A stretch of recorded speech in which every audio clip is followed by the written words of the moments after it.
Hello, you're watching Showbiz Chi Chi. I'm Nicole Weaver, and this is Sydnee Corriders. She is a Brooklyn-based therapist and racial equity consultant. She is the founder of the Healing Collective, a therapeutic group practice offering therapy and coaching services to New York and beyond. Hello, Sydnee. Hi, Nicole. Thanks for having me. Thank you for being here. As you know, Big Brother 24 was a very explosive season for multiple reasons. And mental health was a huge discussion around the season because of how it started. Everyone thinks that they know mental health terms because it has become popularized, which is great, but some have been misconstrued. So, with your professional knowledge, I'd love to go over some terms with you before our discussion. Sure. So, the first one is bullying. How would you define bullying? Sure. So I think of bullying as being a pattern, right? Thinking about someone can be mean in an isolated situation, and that's not okay. And bullying being really a pattern of that mean or harmful behavior, and really thinking about it being rooted in dynamics around power and control, which I think is interesting when we think about Big Brother, where control can be a part of the gameplay. But I'm also thinking about where's the line, and I think it can cross the line towards bullying when again it is a pattern when it's targeted towards a person in particular, a person or a group in particular, and when they're experiencing harm. It's interesting. I think bullying has, like I said, become like a huge buzzword on different shows. I like to put the emphasis on pattern because conflict happens all the time. But if it's a one-off situation, probably not bullying, correct? Right, exactly. And again, that can be conflict, that can be someone being mean, and so it doesn't excuse the behavior. But I think when we're naming these terms like bullying, like abuse, which I think we'll get into more, we really want to be thinking about the pattern and the impact that it's having on someone. Right. And so, do you think bullying was a part of the game this season with Big Brother? Yeah, so I think when we're thinking about the definition, really highlighting that there was a target. And also what is the experience of the person that was receiving the mean or hurtful behavior, right? I think if Taylor, as an example, would identify as being bullied, I would name that if it was something that was happening, and really because it was a pattern, it was something that was happening ongoing. It was something that she particularly was targeted toward. And it was something that she was impacted by. Mm-hmm.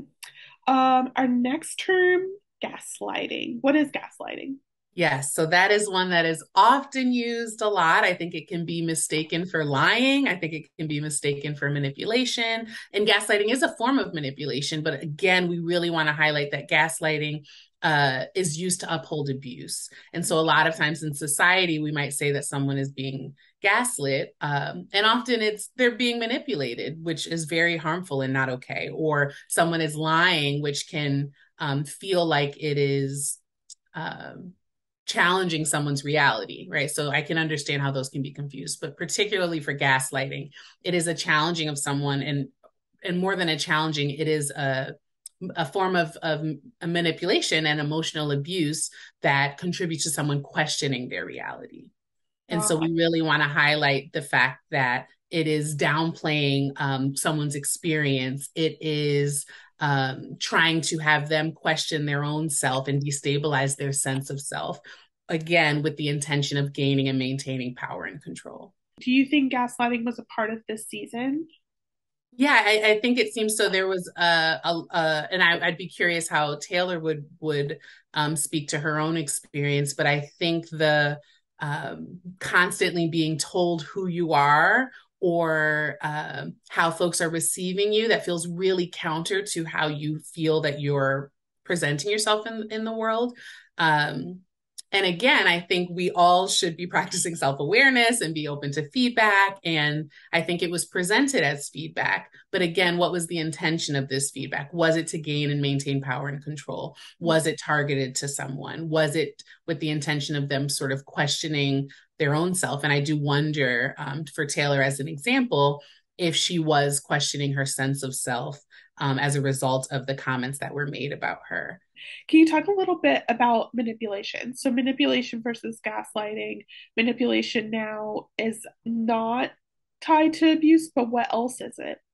Sure. So I do want to say that gaslighting is a form of manipulation. So manipulation is really can be a piece of wanting to shift someone's reality or really meant emotionally controlling someone or attempting to gain control over someone emotionally. So manipulation can look like it could look like minimizing someone's experience or encouraging them to question their reality. Manipulation can look like the silent treatment.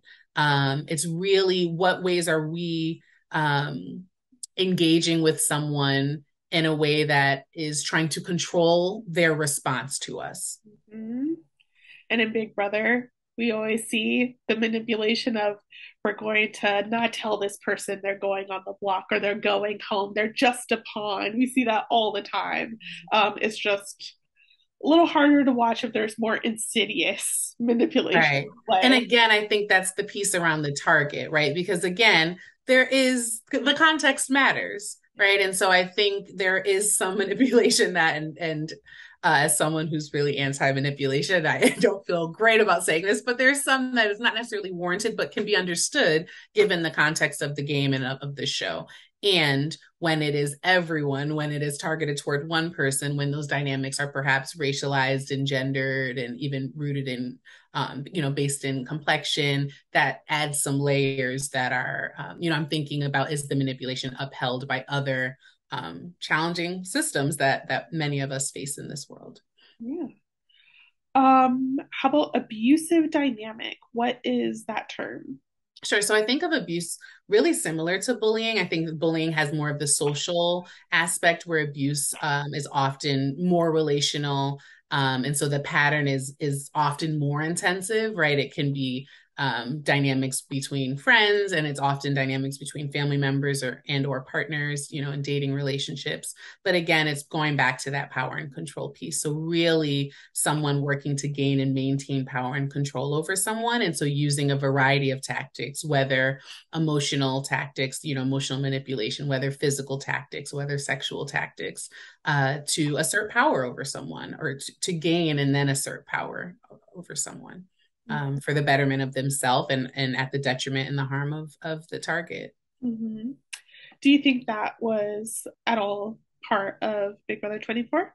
It seems to be, and I think the biggest piece around bullying and particularly abuse is how is the target receiving it, right? Mm-hmm. If they're saying this isn't something that I experienced, then we want to honor and really center the target of the person that's experiencing the behaviors. But I think it would be very fair for someone like Taylor to be able to name that she felt that she was experiencing toxic or abusive dynamics. Again, I think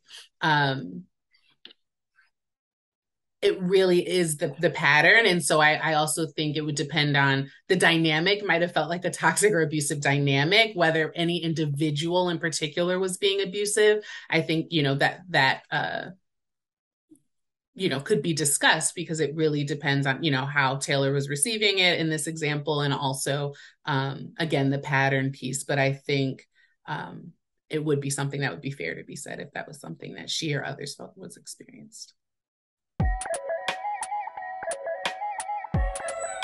I'm Nicole Weaver of Showbiz Cheat Sheet. You're watching Showbiz Cheat Sheet. I also have Sydnee Corriders here. She is a Brooklyn based therapist and racial equality consultant. She is the founder of the Healing Collective, a therapeutic group practice offering therapy and coaching services in New York and beyond. You should watch this intro where we're going over therapeutic terms. That is totally relevant to this season. And of course, Taylor Hale, no introduction needed. Big Brother 24 winner, first Black woman to do it on our show. And also, I'm never going to let it go. Cinderella of Big Brother. I'm making fetch happen. Hi, Taylor. I'll take it. I'll take it. I can't be mad. And like, if there's Cinderella, that means I get a godmother. I get a fabulous gown. I'm a pageant girl. I'll never say no to fabulous gown. So thank you. You're welcome. You're welcome. As you know, we want to talk about mental health and your journey. Big Brother is often a reflection of society. Mental health was kind of explicitly mentioned the season, but then we moved right on past that. So wanting to take some time and talk to you about both things. So let's go all the way back to that first week. What was it like watching someone's mental health declining in front of you, and how did it affect your mental health forward? It was very difficult. I'm someone I've always considered myself to be very cognizant and aware of what's happening around me. And um, what's interesting about Big Brother is that the circumstances of the game, especially when you yourself are in jeopardy, you will overlook everybody else's standing in the game because you're just trying to save yourself. I was put in a position very early on in the game where I had to pull every card necessary. I had to pull every string necessary to try to find a way to stay in the house because the circumstances were just so stacked against me. And it's been really upsetting for me. And even in the moment, that first week, not knowing that Paloma specifically was having a mental health crisis, when she and I were distinctly put at odds against each other. And I had to find a way to try to break through and communicate with her on the level of the game. I realized she was such a center of the house as far as the game went. So she's someone that I knew I needed to communicate with game wise. And I just didn't even look for signs to think that maybe her mental health was not in the right space. So I remember very clearly the day, even before we realized there was something going on. Um, I pulled her to the side, and I think it's actually in the edited show. I said, like, you're being really rude right now. How are you not having this conversation with me? And I just didn't know that she was having a mental health crisis. But again, the circumstances of the show will have you overlooking that when you're just trying to honor the journey that it took for you to get in the house and stay in the house. So I remember again the day after when someone realized late at night that Paloma was not okay. I remember the whole house going to check in on her and rally around her. And because we were put at odds in the game, I knew it wasn't my place to go and try to check in with her. But it was very hard to grapple with the idea that talking game, or maybe even seeing the way that her game directly negatively impacted me, not just as a game player, but as a human being. Knowing that what she said in the house impacted the way that people looked and saw and spoke about me. It was very hard to try to circle back and check in on someone who might have been, I don't want to say spiraling out, but might have been on a decline because of what their actions did to me. It was a very hard thing to balance.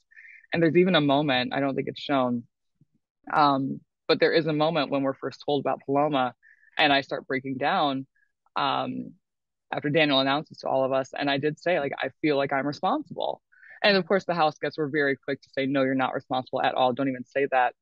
But knowing that my involvement for the game specifically could have impacted somebody, it was very, very difficult. So, it's something that you don't understand until you have the hindsight to realize and process everything. But there are different layers on top of my relationship with Paloma that make it more complicated than I would expect it to be. Yeah. As we know, time kept going, but the conversation around Paloma's mental health came back again. Daniel basically used it against you and held you accountable for it. At the time, you knew it wasn't fair.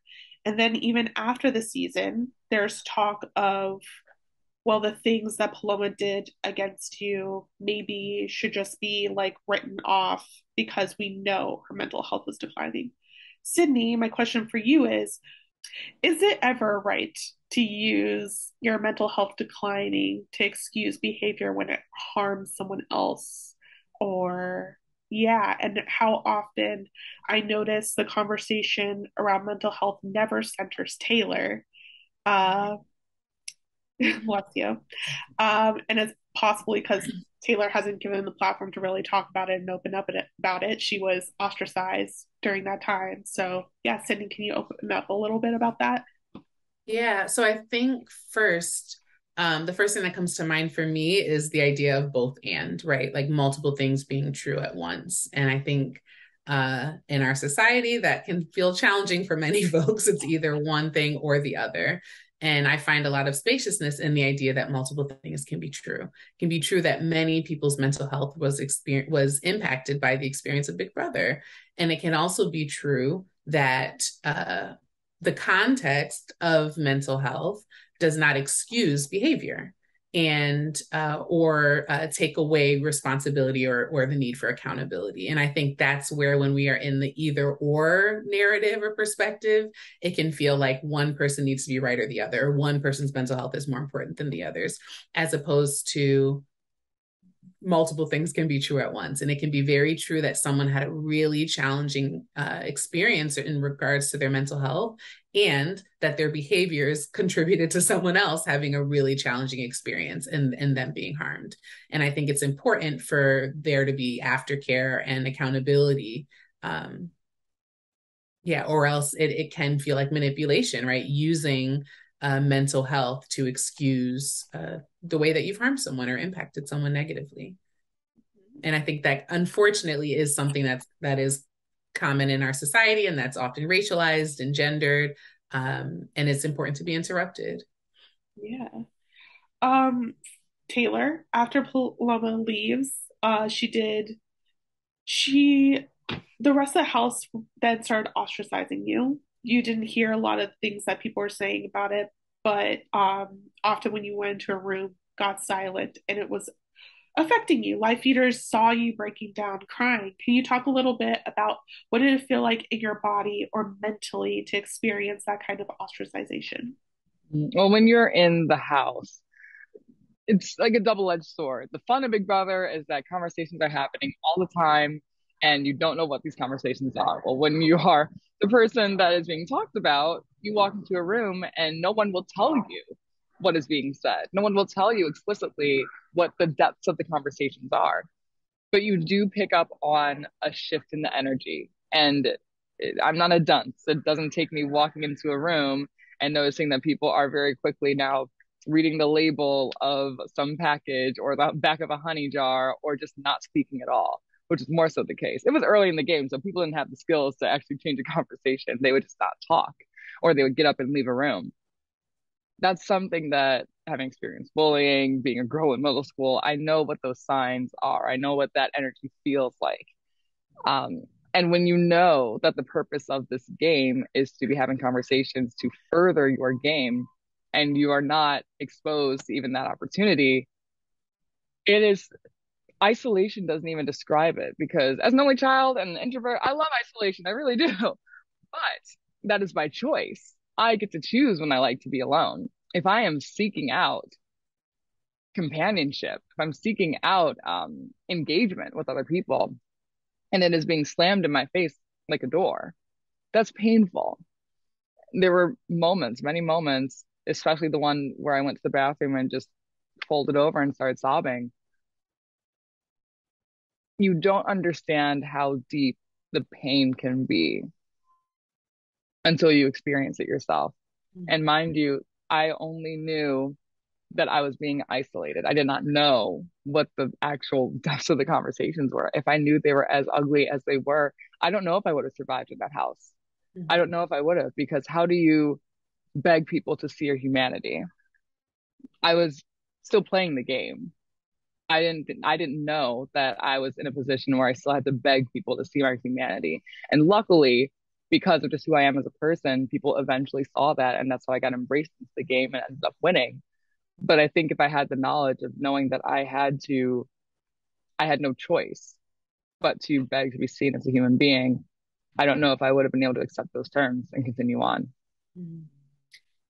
There are other people who probably watched you and it really hit at home for them, because it's very possible multiple people in society can be ostracized. But I do want to take this back to Black women specifically, because it happens a lot to Black women on reality shows, just in the workplace in general. So, yeah, Sydnee, what does it do mentally to Black women in closed environments who are being ostracized, labeled as cold, quick to go off? These things are very much tied to Black women. Yeah, it has a pretty intense detrimental impact. I think aside from it being hurtful and painful, I think it's often also confusing and disorienting. right? That's not how you see yourself. That's not how we see ourselves. And yet that's what the world is telling us. And I think it can be destabilizing and can cause you to question yourself if you're either not grounded in who you are or don't have the supports to remind you, right? I think I spoke earlier in the initial segment around wanting to be self-aware. And I think most folks want to be self-aware, kind people. And if they're being told that they're not kind, they're cold, they're condescending, these words that are often gendered and racialized, you start to look inward. And I think it can really be painful to be receiving that others are seeing you in a way that you don't see yourself. And I think that's the challenge. And again, how it can contribute to sort of being manipulated, right? That you start changing your behavior and thinking of it as self-awareness, where really it's the lens in which folks are receiving you, and it's not you at all. Manipulation was one of the terms we talked about, Taylor, before you joined.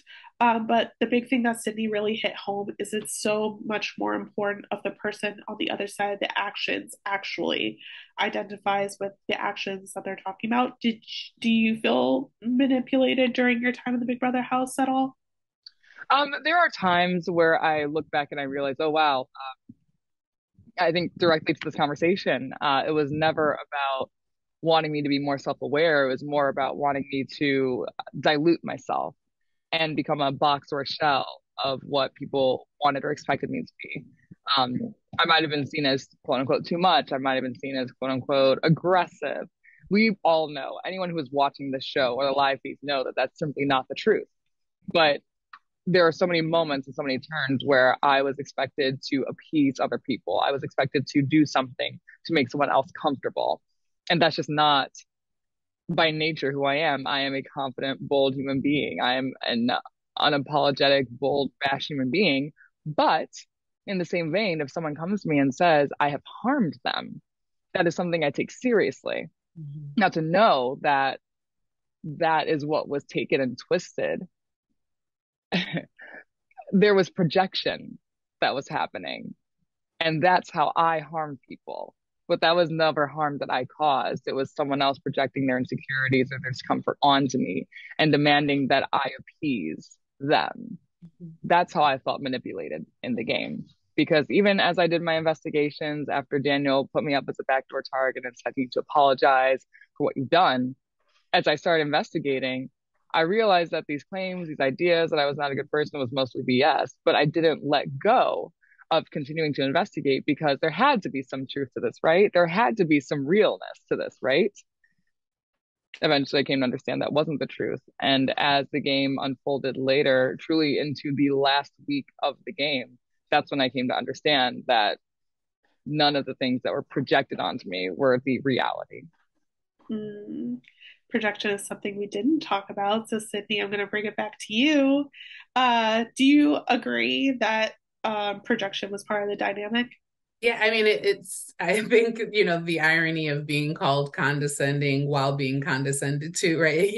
It's often, we are mirrors, and I think people are mirrors. And so it did seem very much like folks were, the very behaviors that they were exhibiting is what they were labeling to Taylor. And I also think, in addition to projection, really just the lens that folks view the world, and particularly Black women, through, and how that really manifested in this show, right? That what is it about you, Taylor, someone being confident, that feels so threatening? Well, who should you be? How should you be showing up? Right. And what about other folks that presented as very confident on the show? Right. Why is the Black woman being confident so threatening?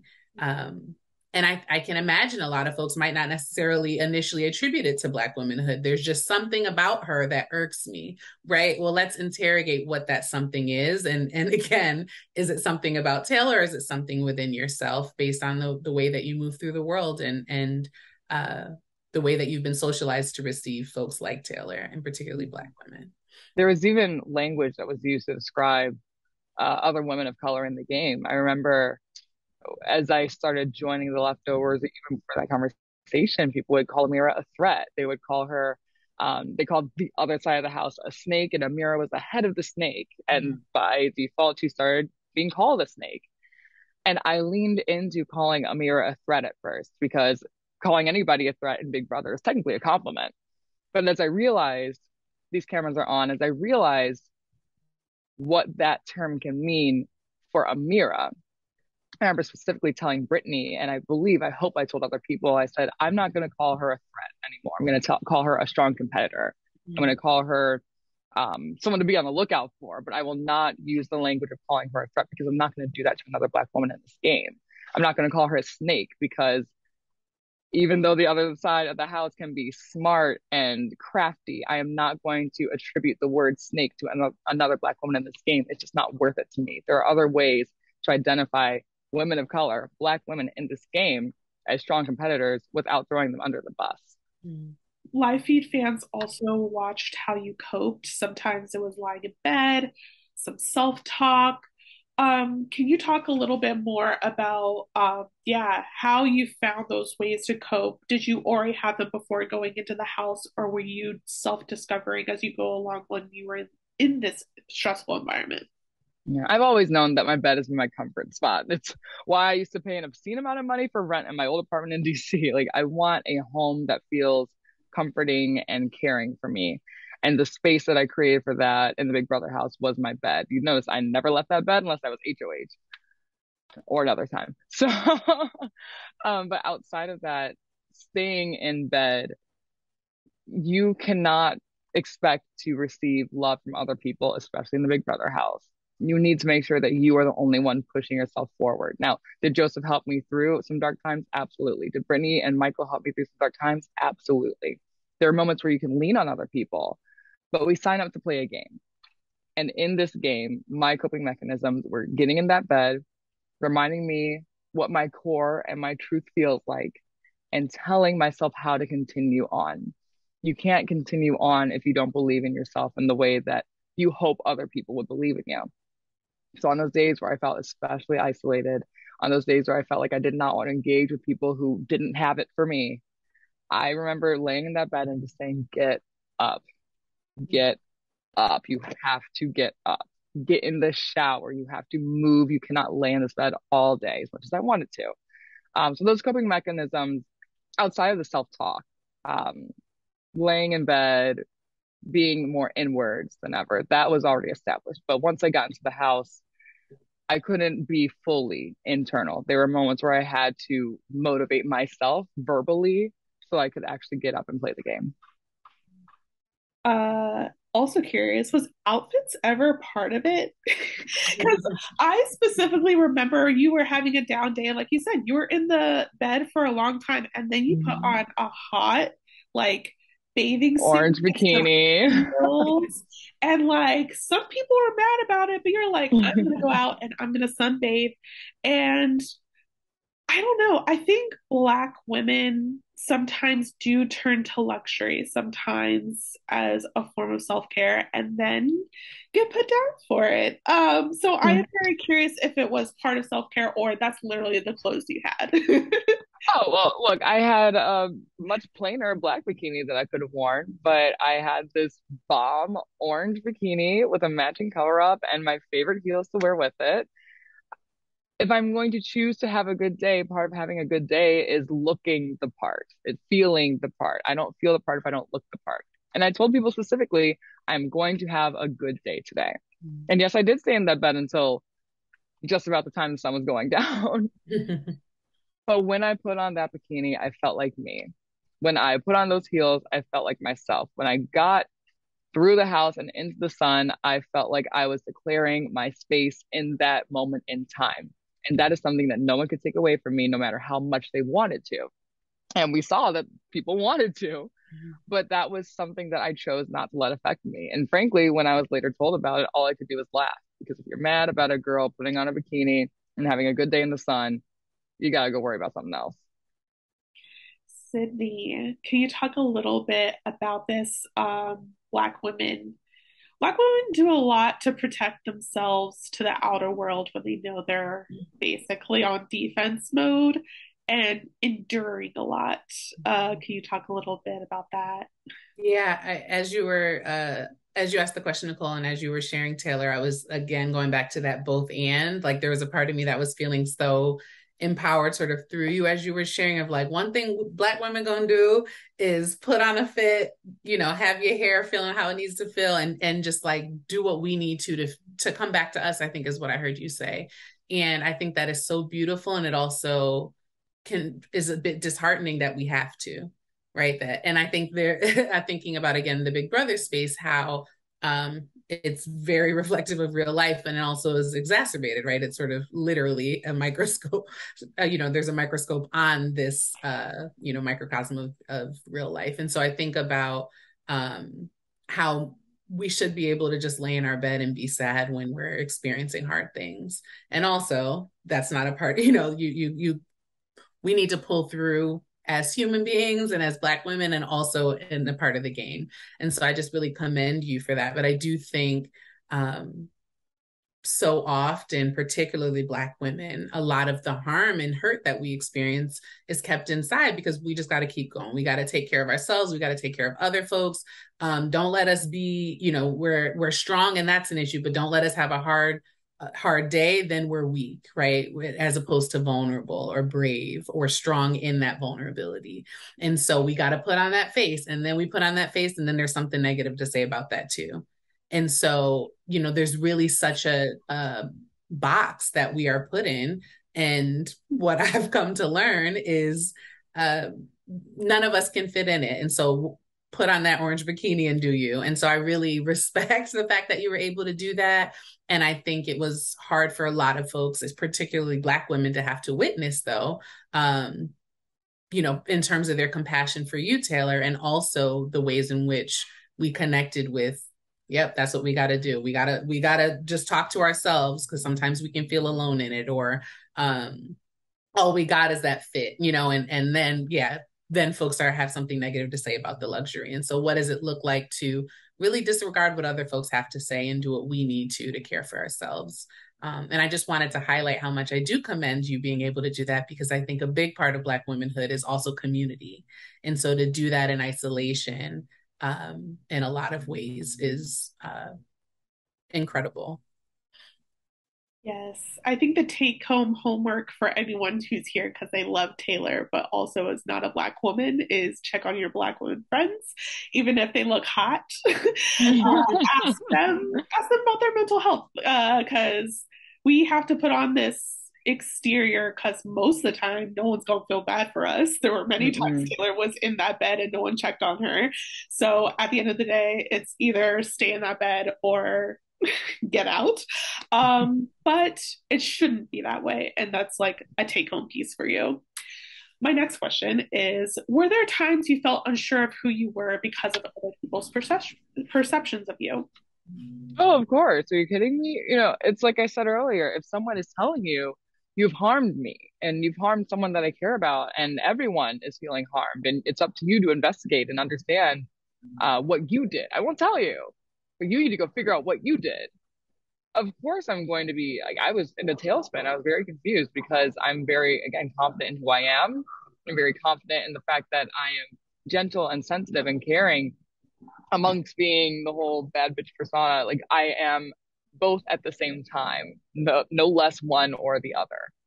So if I am confronted with the idea that I have harmed people and that is directly at odds with the idea of who I am, and it did put me in a tailspin. It did confuse me about who I am and the way that I interact with and communicate with people. I even knew going into this house that the first impression I give off to people is generally pretty intimidating. And it's not because I do anything to harm people. It's not because I do anything to make anyone feel intimidated.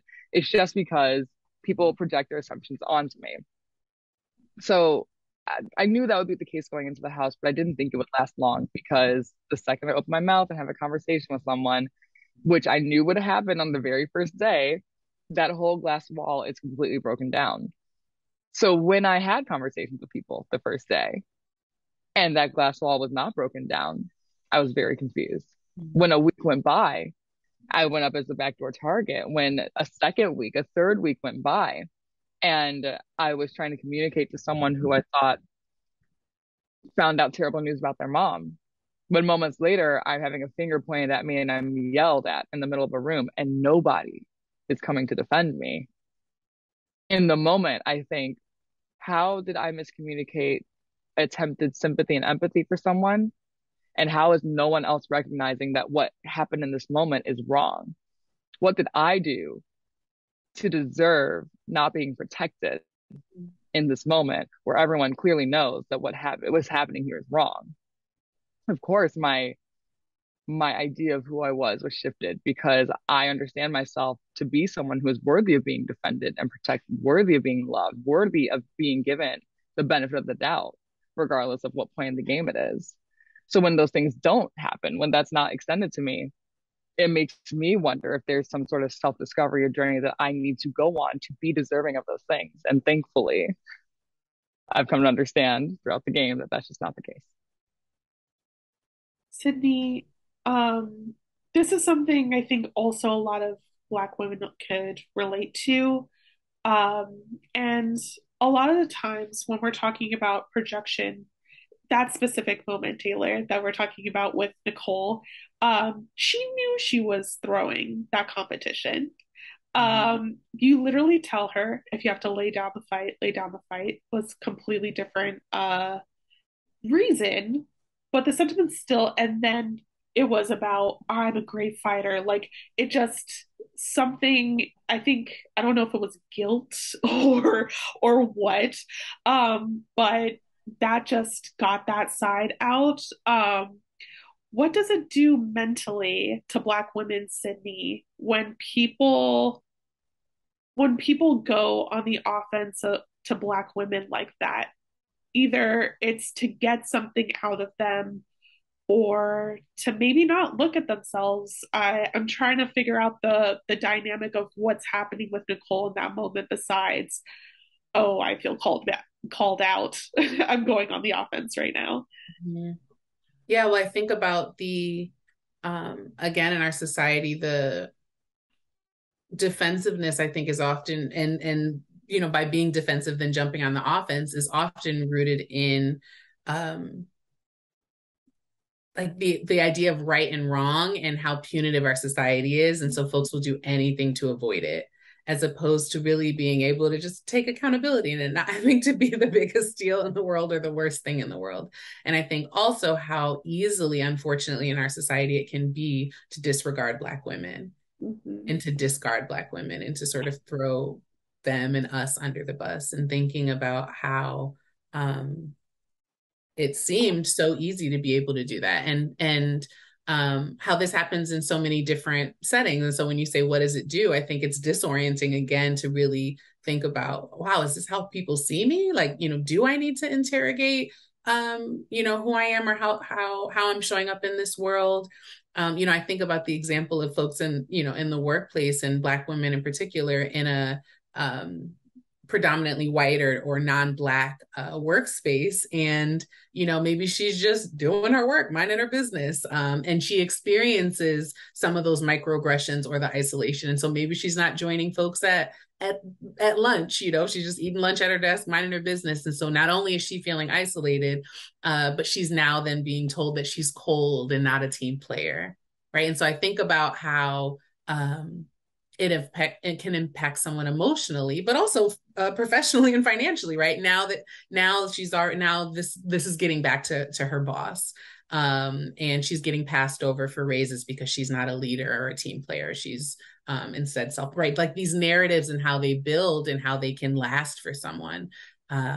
And yeah, so again, disorienting. I think it can be really upsetting and hurtful, in addition to being confusing, and it can have real tangible effects in addition to someone's mental health.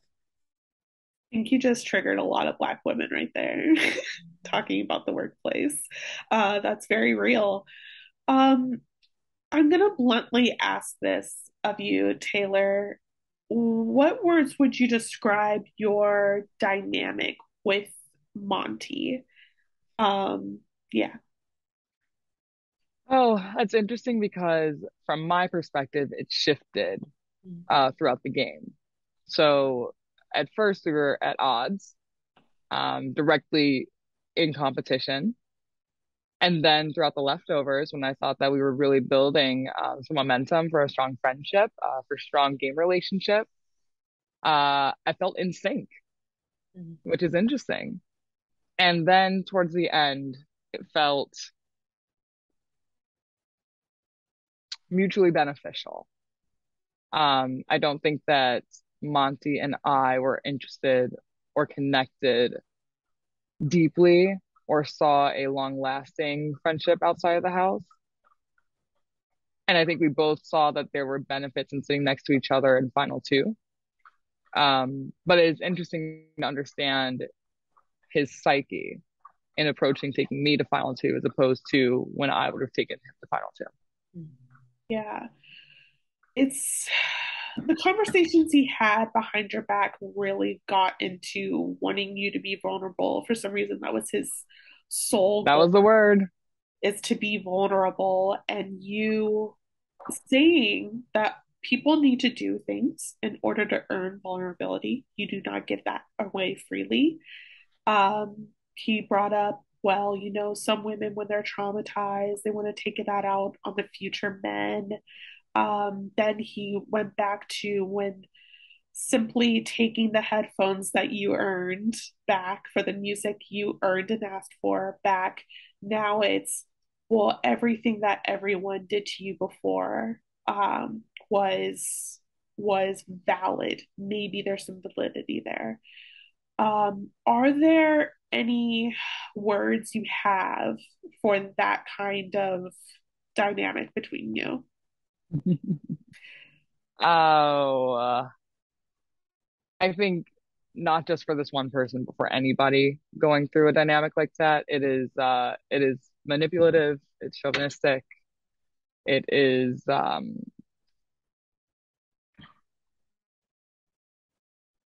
want to be very careful with my word choice here because we're still talking about a black man. Um, but it is I mean, I'm not going even gonna look for one word. Like it is simply actions based in misogyny because someone and many people are still the same mindset that in order to be seen as a valuable woman, that means submitting to the needs, desires, and wants of a man, and their interpretation of the world. All right. Sydnee, how can Black women, knowing stereotypes that are out there, make sure that they're not actually these things of condescending, cold, or aggressive, but also when they're not get poisoned by these labels and take them on for themselves? Yeah, this is where I go back to community, right? I think the folks, real, authentic community, the folks who truly care for us deeply, will tell us the truth. And I also think, I guess my number one piece of or number one offering would be you, period. Because we're not going to please everyone, right? We can have moments of condescension. I think most folks are not just innately condescending all the time, right? So context. And so absolutely receive feedback. And especially, and I think also, again, the context of Big Brother is one thing in particular, of it being gameplay. And so, because I was going to say, if a lot of people are saying something, receiving, of course, being open to feedback. But for me, I think the context of Big Brother is only one context. The racial and gender context is another. And so thinking about who is also saying that feedback, I do think I receive feedback differently, and not differently, but I'm filtering feedback differently depending on folks' identities and also awareness of certain buzzwords, right? Someone saying, oh, I don't like how that landed feels very different than a man calling me condescending. Right. And so I'm going to be open to receiving and being reflective, but I think I'm going to interrogate it a little bit differently depending on how that feedback is offered and who's offering it. And so I think really interrogating who's saying what, and being curious about what their goals might be in that too, right? When we think about manipulation, what does someone have to gain? Is this someone I'm in community with that wants me to be better, wants to be in better relationship with me? Or is this someone who's perhaps finding things to be critical about to put me down or to make me feel smaller so that they can have power over me or have some control or shift my behavior in a way that will benefit them.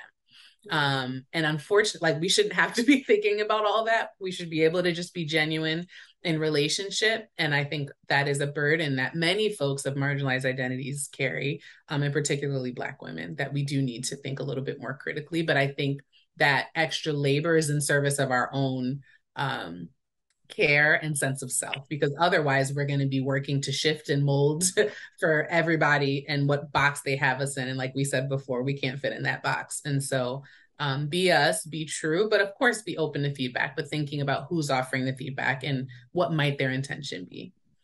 Got it. Taylor, you won. The season's closed. But there's still conversations about jury votes and all of that. How do you feel about Monty and Taylor's comment? Or sorry, Terrence. Jeez, Monty and Terrence's comments about your win and how the jury voted. It's pretty infuriating. I think I know what it's like to lose a big competition. I did not place Miss USA. I've lost state competitions over and over. Um, and I know both Monty and Terrence have lost at some point in their lives. It's interesting because if you look at the game, there are many points in the game, like many Black women do, where I continue, until I'm given an explicit reason not to, I continue to defend them in the game as human beings, as Black men. I continue to defend and look out and protect them to my best extent. To still lean in after the game is done and look for every reason to discredit my win, to look for every reason when you were an active participant and reasons why I almost went out the door the first few weeks in the house, why people started to continue to believe the stigmas about me, why conversations continued to happen throughout the entire game about me. To take that and still carry it, to try to take away my win, to delegitimize my win, to convince the public that my win was only because people wanted to rehab their own images or they felt bad for me, when the core of this game is a social game. And what I had to play, I was not given the space to play any other game. What I had to play was the social game. To attempt to delegitimize that is infuriating. It's disappointing. It's embarrassing, frankly, because I do my best to not talk about Monty or Terrence, because it still matters to me to protect their reputations as Black men, as Black people who have played Big Brother. And for them to try to insinuate that I, as a Black woman, only got to where I was because I played the cards, race card, gender card, et cetera, et cetera. It is very, very infuriating. And it's a reason why I've distanced myself from them personally. Sydnee, how? Also, sorry, I got to keep going. Now y'all got me. Yeah. Is that not the story of so many Black women in the real world too? Is that not the story of Black women doing everything to protect the reputation of Black men while we are still denigrated by our counterparts? Absolutely. Absolutely. I was gonna continue that of like, I think so many Black women could feel that. Like, as we are having this conversation, it's very obvious you do have some sense of loyalty to them just as Black men, and wanting to protect them. And yeah, there's even last season when we had the cookout, when race is no longer a factor, it still came down to gender. And it, in some ways, kind of felt like men first, me first, which we kind of seen by history. It has been Black men first for progress. So it's kind of fitting that it happens again in Big Brother, but it is sad that it's like it's our turn now. This didn't happen last year when we had our first Black male winner. Sydnee, when Black women make the impossible possible, um, how do we cope with people, even in our own community, trying to undercut our accomplishments once we make them? Yeah, I think I first want to really highlight what you were saying, Taylor, and the first thing that came to mind for me was intersectionality, right? The idea of how our marginalized identities compound to impact our experiences. And so I think about the Black folks, regardless of gender, who go to college, and non-Black folks who say, oh, it was affirmative action, right? Anything to undercut. Oh, they needed to hit a quota, right? There's some sort of explanation. And then thinking about that piece being something that's common for race, and then layering on the gender piece and how that can impact the dynamics between Black men and Black women, and Black gender queer folk. And I'm thinking about the pain that that causes, because Black men deserve to be protected. Black men should be protected, and also all Black folks should be protected. Right, that protection should not be at our expense, and it can often feel that way.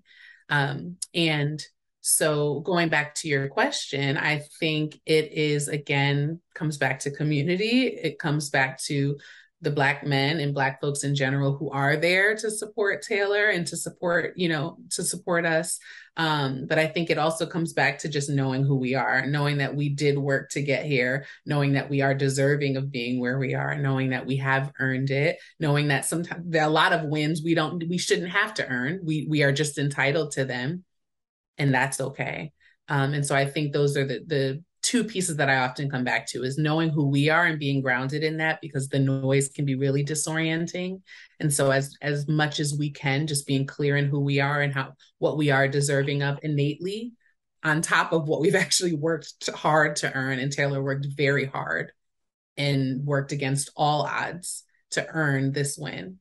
And then I also think about having our community as the backup. And I think that is the power of all folks that, can show us, and particularly as Black women. Yeah. I also just want to say this conversation includes our they, thems, our non binaries, and our Black community. I know we got it very, very binary right now, but yeah, didn't forget about y'all. You have it even harder. So, at the end of this big conversation, let's circle back around to accountability. Um, so, Sydnee, well, let's take it to Taylor first. What does accountability look like for you, Taylor? It might look different for different people, but what's your preference for accountability? What's interesting in this environment is that there's this echo chamber for every single one of us coming out of the Big Brother house. And for me, I have a very beautiful echo chamber. I'm surrounded by love and excitement and enthusiasm, and it's fun. And yes, I have the largest following, so I get so much of it every single day. Even though I was severely wronged by a majority of this cast, I cannot imagine stepping out into the world, wanting to be grounded again, maybe even attempting to make amends, but still every single day, every moment being in your echo chamber and being told over and over that you are a bad person, and told all the things that may be true, but over and over to be told that you have wronged somebody, harmed somebody, become a bad person, have shown the worst version of yourself. I can't imagine what it is like to be surrounded by that every moment of every day, moving out of the Big Brother house. So people always say, oh, you have so much grace, you have so much empathy. Imagine being a human being that is stuck in that space. For me personally, accountability that I can value looks like the people who apologized to me or owned their stuff before leaving the house. And the majority of the women have done that. Kyle did that. The majority of the people, actually, truly, in the house acknowledged their wrongdoings, apologized, and then went out the door. That's it, was karma. However, what that means is that when I enter the real world, I already, one, have the knowledge of someone saying what they said. And when I do see it back for myself, I am prepared for it, and I am ready to have that conversation with that person when I am ready. And that person has given me the space to have that conversation on my own time. But they are the one that perpetuated the harm, and they understand that I don't have to forgive them. I don't have to have that conversation, but they are the ones that open the door. I'm okay with holding people accountable personally, privately, but I also need a public acknowledgement of what the wrongdoing was as well, because everything that happened was so public 24/7. That is what it looks like for me. And for me, when those people have their moment of public atonement, apology, I don't want the goons going after them anymore. I want these people to be able to move on with their lives because, I mean, look at me. Like, I'm moving on in the best way with or without them. Yeah. You, my fans, the people who want recognition and retribution for the things that were done, just look at my success. Mm-hmm. Accountability is only owed to me, even though I know that everyone else saw and was harmed. I'm coming to understand by what happened to me. Find your retribution in my success and let me handle the other people. All right, fans, this is your turn in the mental health conversation because I did want this to be a part of it. When you're watching the live feeds, there's no way the live feeds cannot affect your mental health. There's no way for you to feel like you weren't a person in that house, even though you were sitting at home. And there's no way, well, Sydnee, you can tell me if I'm wrong, but there's no way of feeling victimized and feeling you are owed accountability. And I think that's part of the fervor with this fandom. What advice, Sydnee, do you have to fans who are seeking soothing? Because I think that's the underlying of this all. I want to be soothed by the racism, the sexism, the misogyny that I saw all season, and yet these people don't even know me. Mm-hmm. Well, oh, sure. Did you have No? more to add? Yeah, I think I wanted to just say, that number one is being able or allowing yourself to acknowledge that you need to be soothed, because I think that's what's challenging about reality television is you might not have the awareness that you're needing that at all. You're having a physical response, a somatic response, that feels really overwhelming and really challenging, and you're enraged and you're hyper focused and you're not able to stop viewing, or you're not able to view, and you're feeling really impacted. And it feels like it's all for Taylor because Taylor was the one that was experiencing this in this example. And I think acknowledging that you have a place in the pain and that you do get to share a bit of it might be easing in itself, because otherwise I think it can be confusing. But I think the other piece, though, is what does it look like to release and to know that, just as you named Taylor, you are getting the care that you need. You're also feeling sort of the retribution that you deserve. And so what does that look like for others? Is it in seeing the successes that Taylor's holding? Is it in taking a deep breath? Is it in taking a break, maybe, from the hashtags and the tweeting and the viewing, or whatever it might be? But I think checking in with your body, allowing yourself space. But I do believe that it starts with acknowledging that you were impacted by this. And sometimes we don't realize that because we as much as we feel a part of these shows and these experiences, we know that we're not. And so I think it can be important to acknowledge that we are impacted by viewing the harm that others experience. And that is such an important part of community, is that collective experience, while also acknowledging that we have different ways of needing to care for ourselves. So reflecting on, what does care look like for you? Is it deep breaths? Is it space away? Is it journaling? And how can it be released in a positive or not just positive, but really healthy way for you? Mm-hmm. Yeah. So that's a question I'm leaving you guys to ask yourself, fans. I personally have talked about Taylor in therapy, so don't feel foolish for doing it.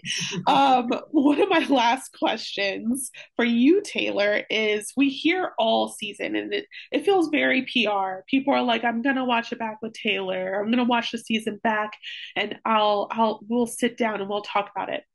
And that again, does not give any soothing to fans. It's frustrating for fans, and fans obviously are like, well, what's going to happen later? There are some people who have fully admitted, I am not going to watch this season back for the protection of my mental health. I am talking about Monty specifically. You said some people specifically. I did. And no shade.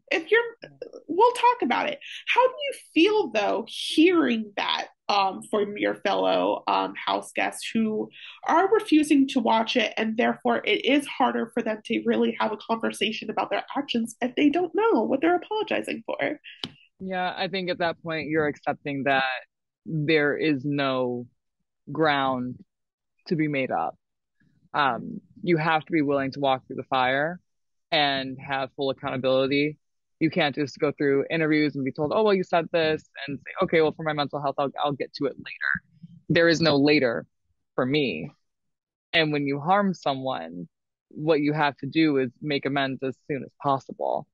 Um, I've heard many people say, well, there shouldn't be a deadline on when you need to heal. But no, there needs to be quick and immediate reaction and response when someone has come to you and said, or many people outside of me have come to you and said, your actions harmed this one person. Your actions by impact harmed an entire group of people, Black women, gender nonconforming people.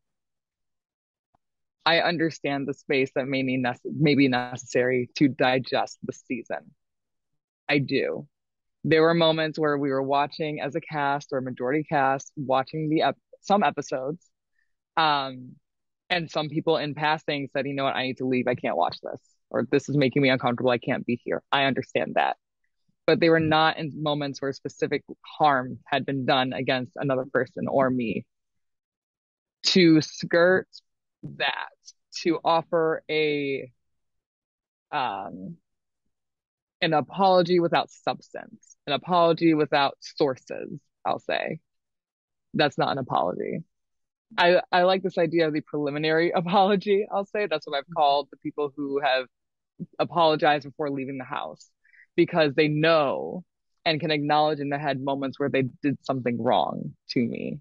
And they apologized for that, and they gave me the space to digest and consume on my own terms. That's the inverse of what is happening here.